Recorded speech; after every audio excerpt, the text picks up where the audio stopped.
بسم اللہ الرحمن الرحیم منہاج العربیہ الجزء الاول کی آج کی کلاس میں ہم درس نمبر 4 حل کریں گے، درس نمبر 4 سمجھیں گے۔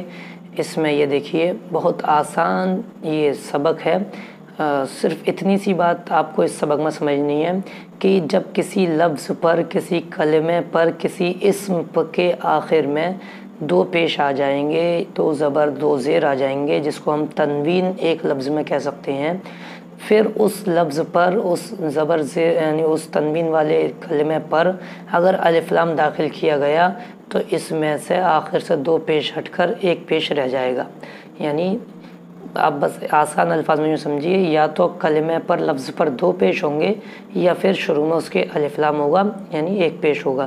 تنوین اور الف لام ایک ساتھ جمع نہیں ہوں گے، یا تو الف لام ہوگا یا تنوین یعنی دو زبر دو زیر دو پیش ہوں گے۔ جیسے یہاں کتابن سے الکتاب، قرآن سے القرآن، بیتن سے البیت، درسن سے الدرس، دین سے الدین۔ تو دو تنوین ہے تو الف لام نہیں ہے، الف لام ہے تو تنوین نہیں ہے۔ یہاں پر تو صرف پیش کی مثال دی ہے، دو پیش کی، کہیں پر دو زبر بھی ہو سکتے ہیں، کہیں دو زیر بھی ہو سکتے ہیں، تو ان کی ان کلمات پر دو زبر والے یا دو زیر والے کلمات پر الف لام داخل کریں گے تو الف لام داخل ہونے کے بعد وہاں ایک زبر یا ایک زیر رہ جائے گا۔ اب یہ نیچے کچھ اور اسم دیے ہوئے ہیں، جیسے البیت، دیکھیے الف لام ہے تو دو پیش نہیں ہے۔ الولد الف لام ہے ایک پیش ہے۔ الکتاب الف لام ہے تو تنوین نہیں ہے۔ الورق الف لام ہے تو تنوین نہیں ہے۔ الجمل الف لام ہے تو تنوین نہیں ہے۔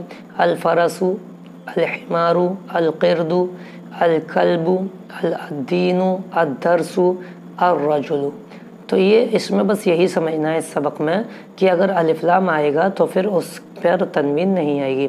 اس کے معنی اور سمجھ لیجئے، کتاب کے معنی کتاب، قرآن کے معنی قرآن، بیت کے معنی گھر، درس کے معنی سبق، دین کے معنی دین مذہب، بیت گھر، الولد لڑکا، الکتاب کتاب، الورق پتا یا کاغذ صفحہ، کاغذ کا ایک پیج یا پتا، الجمل اونٹ، الفرس گھوڑا، الحمار گدھا، القرد بندر، الکلب کتا، الدین دین، الدرس درس سبق، الرجل آدمی۔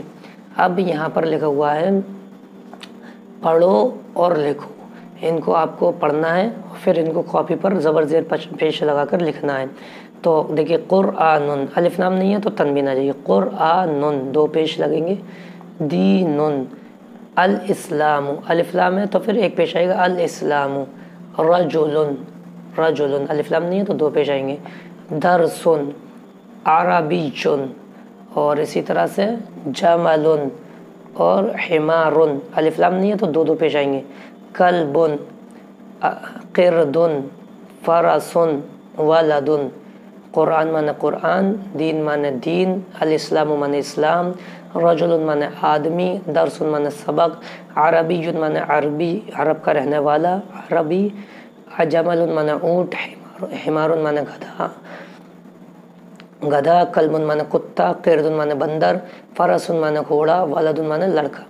اب ان کو بھی دیکھیے کچھ الف لام والے ہیں کچھ بنا الف لام والے ہیں، تو جن پر الف لام لگا ہے ان پر تنوین نہیں لگانی ہے، دو پیش نہیں لگانے ہیں، اور جن پر الف لام نہیں لگا ہے ان پر تنوین یعنی دو پیش لگانے ہیں۔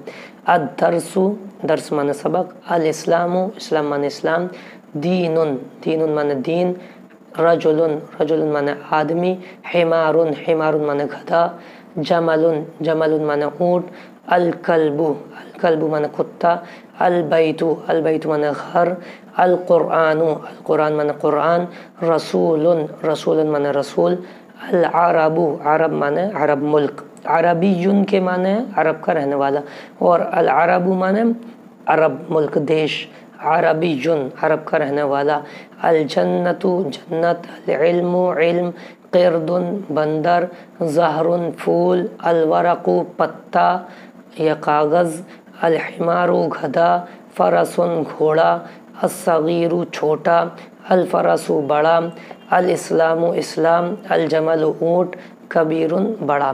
تو یہ ان کو کاپی پر لکھ لیجئے، زبر زیر پیش لگا لیجئے۔ بس یہ یاد رکھیے گا ابتدائی اور شروعات میں یہ غلطی ہوتی ہے، الف لام بھی لگاتے ہیں اور تنوین بھی لگاتے ہیں۔ یہ یہاں پر لکھ رہے ہیں سر دست حروف شمسی اور قمری کے سمجھانے کی ضرورت نہیں، صرف یہ بات ذہن نشین کرائی جائے کہ جس لفظ پر الف لام آتا ہے اس کے آخر حرف پر تنوین نہیں آتی۔ اگر الف لام لگا دیا ہے تو پھر اب تنوین لگانے کی کوئی ضرورت نہیں ہے۔ الف لام لگانے کے متعلق یہ کہا جائے کہ لفظ کے پہلے حرف سے الف لام جوڑا جائے، جیسا کہ اس سبق میں واضح کیا گیا ہے، یعنی لفظ جو تھا جمل، اس کے پہلے حرف سے الف لام جوڑ دیا جائے۔ حمار تھا، پہلے حرف سے الف لام جوڑ دیا گیا۔ جنت تھا، الف لام جوڑ دیا گیا۔ تو اس کو اچھے سے سمجھ لیں۔ ملتے ہیں اگلی کلاس میں۔ السلام علیکم ورحمۃ اللہ وبرکاتہ۔